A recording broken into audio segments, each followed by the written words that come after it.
The most important relationship that you will ever have is a relationship with yourself. Oh, honey, I hope you're ready for this episode because we're talking about rebuilding or building the relationship with you. If you're ready to get started, girl, you're going to need your ambition planner, a Post-it, a pen, and let's go.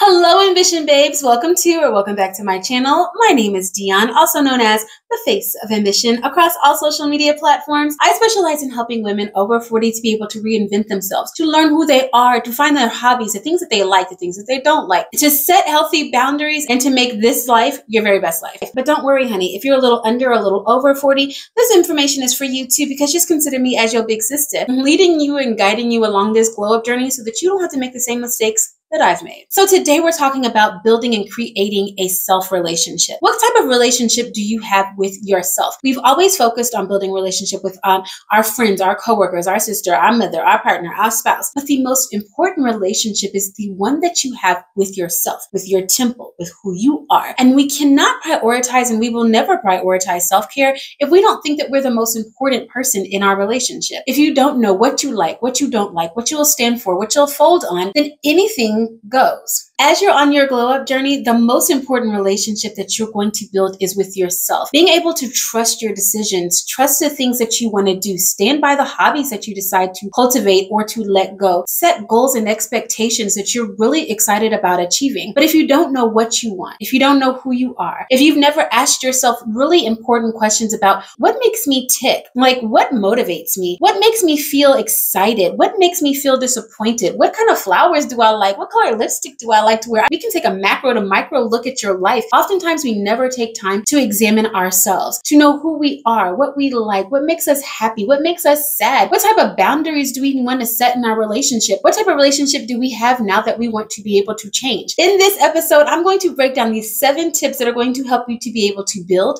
or rebuild a relationship with the most important person in this whole world.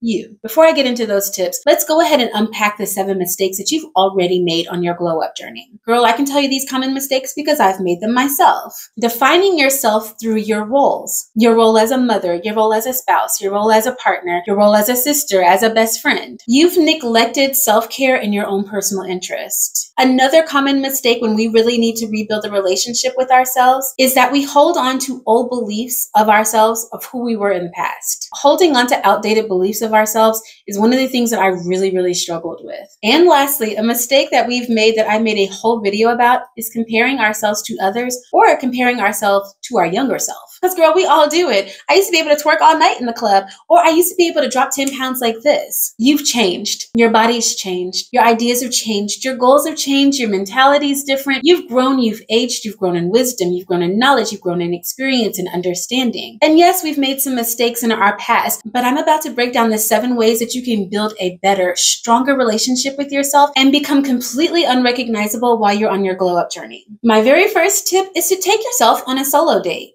If you want to be able to build a relationship with yourself, take yourself on a solo date and only consult yourself about the things that you're going to do. I know it's super easy to be like, hey girl, do you think I should go to a movie on my solo date or take myself to get a mani-pedi? One of the big mistakes that we make in our relationships is not trusting ourselves or making our own decisions. Taking yourself on a solo date allows you to be able to decide exactly what you want to do. I may think that taking myself on the ultimate solo date would be going to a fancy coffee shop, while you think the ultimate date would be taking yourself horseback riding. You didn't have to consult me before deciding what date you were going to take yourself on. You did the things that you like. You decided what you wanted to do, what made you excited. Taking yourself on a solo date is an amazing way to be able to get to know yourself all over again. Get dressed up. Do something that you enjoy. Circle it twice on the calendar and hold yourself responsible for showing up for you. Tip number 2 is to practice self-reflection. One of the podcasts that I'm absolutely obsessed with is Balanced Black Girl. And in one of her more recent episodes, she talked about journaling like your ultimate day. Journaling the life that you aspire to have. Thinking about what your most amazing day would look like. Is it that you got dressed and went to the gym and you came home and you did your morning self-care routine? You got dressed in a cute outfit. You went to your office feeling really good about yourself. You had your latte in hand. You ate a good balanced breakfast. You just had a really good day. Journaling that type of day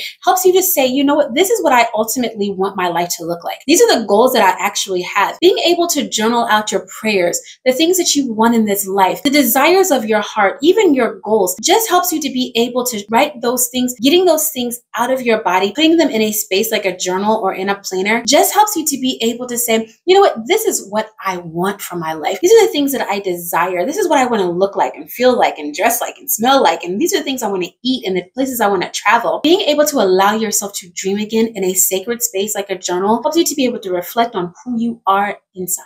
Number 3 is rediscovering your passions. Honey, there comes a certain time in every woman's life where they forgot all about the things that they loved, their hobbies, the things that they were passionate about, the side hustle that they wanted to build, the mogul that they once wanted to be. Oftentimes, we've been what everyone else needed us to be, and we've forgotten the passion that God put inside of us to be. While you're rebuilding this relationship with yourself, the thing that I really want you to focus on is remembering who you are. What type of passions do you like? What type of activities do you enjoy doing? I really, really love doing puzzles. I don't know what it is. There's something about like focusing, finding a little piece that goes into the other piece and interlocking and really being able to focus on a single task in order to build whatever it is that I'm supposed to create. I absolutely love. It's a time that I'm able to pray. I meditate. I think. I get inside of myself. I think of new business ideas. It's a passion that I really, really have, that I really enjoy, and I never, ever do. As we're being more intentional about building a relationship with ourselves, really think about the hobbies and the classes that you want to take, the things that really interest you. This is basically my equivalent to making sure that you're a forever learner. Learn something new. Identify the things that make you excited or the things that you've never known how to do that you've always wanted to do. I've always wanted to take a pasta making class. I've always wanted to learn how to sew. I've always wanted to make my own textiles and wallpaper. I enjoy making candles. I enjoy different and exotic plants. Find time in your schedule to make you a priority and enjoy your hobbies again. Number 4 is to set personal boundaries. Listen, honey, no is a complete sentence. Just because the answer may be no,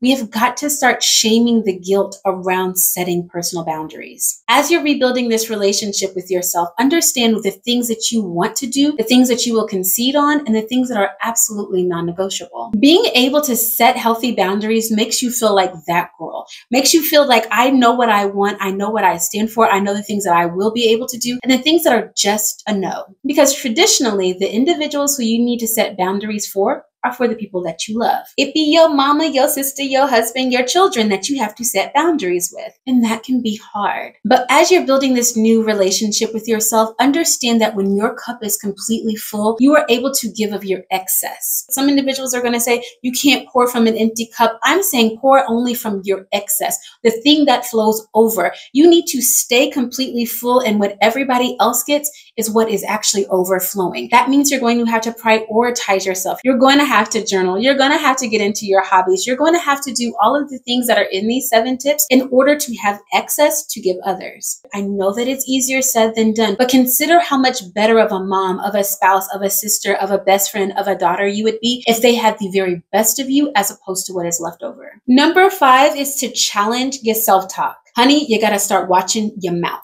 While you're building this new relationship with yourself, it is time to watch the words that you use whenever you're talking about your weight, your body, your education, your experiences, who you are and who you want to be. I know that some individuals roll their eyes at affirmations, but what I want you to do with that post-it I told you that you needed is I want you to write out your affirmations for this week. You may have multiple affirmations or you may just have one, but I want you to take that post-it out and I want you to write on that post-it just a few words that you are going to say to yourself every single day to affirm the woman that you are becoming. These words cannot be words that you use about yourself every single day, because sometimes you look in the mirror and you be like, I know I'm cute. That can't be your affirmation. Your affirmation needs to be something that you've never said about yourself before, because you need to start believing the things that you've never said about yourself so that those things also are manifested. If it is, I'm a wealthy and healthy woman. I am confident in the woman that God has created me to be. I am fearfully and wonderfully made, and no weapon formed against me is going to prosper. I need you to get that posted out and write an affirmation on it that refutes any negative thing that you've ever said about yourself. Starting to associate yourself with those affirmations as opposed to just saying, I'm just his mother. Oh, you know, I'm just his wife, honey. I stand in his shadow. Starting to be able to affirm your space in this world, starting to be able to believe in yourself again is what it's going to take in order to rebuild the confidence to becoming the woman that God has always intended for you to be. Tip number 6 is to reassess your goals and values. Now, I know some individuals may feel as if it's cliche, but really being able to understand your why is the thing that's going to help you to understand what goals and values you have today. Oftentimes, our values are outdated. They're the things that we thought 1.5 million years ago about ourselves, about others, about politics, about religion. It's time for you to reassess yourself. It's time for you to reassess your goals. What do you want to accomplish? Why is it important to you? Why do you want to build that business? Why do you want to lose 10 pounds? Why do you want to be a better wife? Why do you want to travel the world? Why do you want to have a new home? Why do you want to save $1,000 a month? I know that this may be one of the harder tasks that I'm going to challenge you with today, but the piece of homework that I want you to take away from this video is that I want you to find your why.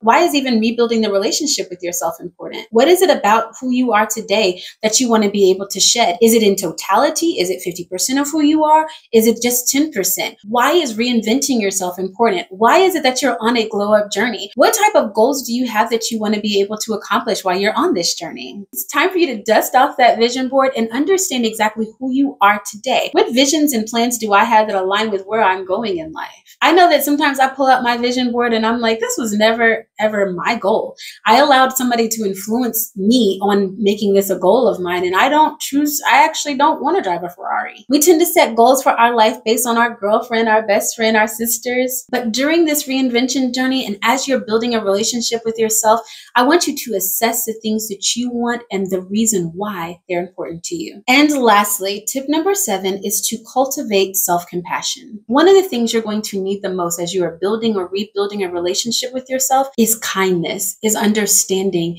is compassion for the things that you've done in your past, the ways that you've neglected yourself, and the ways that you've lost yourself along your journey. I want to challenge you to embrace your imperfections, to be able to embrace the failures that you have, to remember that failures and setbacks happen for you and not to you. Every time you have a failure, every time you have a setback, even whenever you're looking at yourself in the mirror right now and you're realizing, I've lost myself, that has happened for your good. In some way, God uses every single part of our journey to be able to make us that much better, stronger, more resistant, and better prepared for every single leg of our journey. I know that it hurt. I know that it wasn't planned. I know that you would have rather been able to go directly to the finish line as opposed to taking all these detours. But the reality of it is that you're on your way, sis. No matter how long it takes for you to get there, you are building the relationship with yourself. You are learning to love yourself again. You are learning to understand the decisions that you made were for your good, even though they seemed like they were for your bad. Even though those decisions seemed to hurt you, set you back, take you off your course, hurt your confidence, they now are the stepping stones that you're going to use in order to rebuild anything that was lost. God promised He's going to restore the things that the locusts ate. All that you need to do is step out on faith, have compassion for yourself, and understand that all things, not some, but all things work together for your good. Oh, honey, I hope that you enjoyed this video. There are 2 things that I want to make sure that you've taken away from it. Is that 1, on your Post-it, I need for you to make sure you write out your affirmation and put it in a place where you can see it every single day. On your refrigerator, on the side of your keyboard, on your computer, on the mirror in your bathroom. I need for you to look at those words and say those affirmations to yourself every day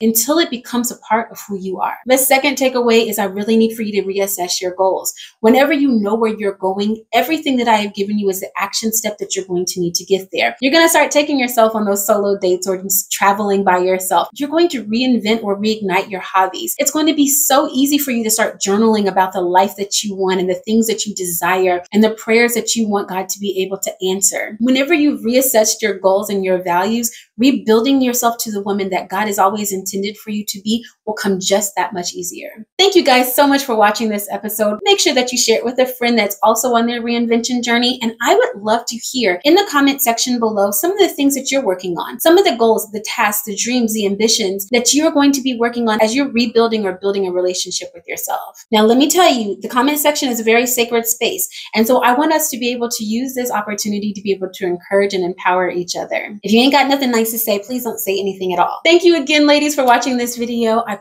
pray that you are well and that you're doing something every single day to reach your most ambitious goals.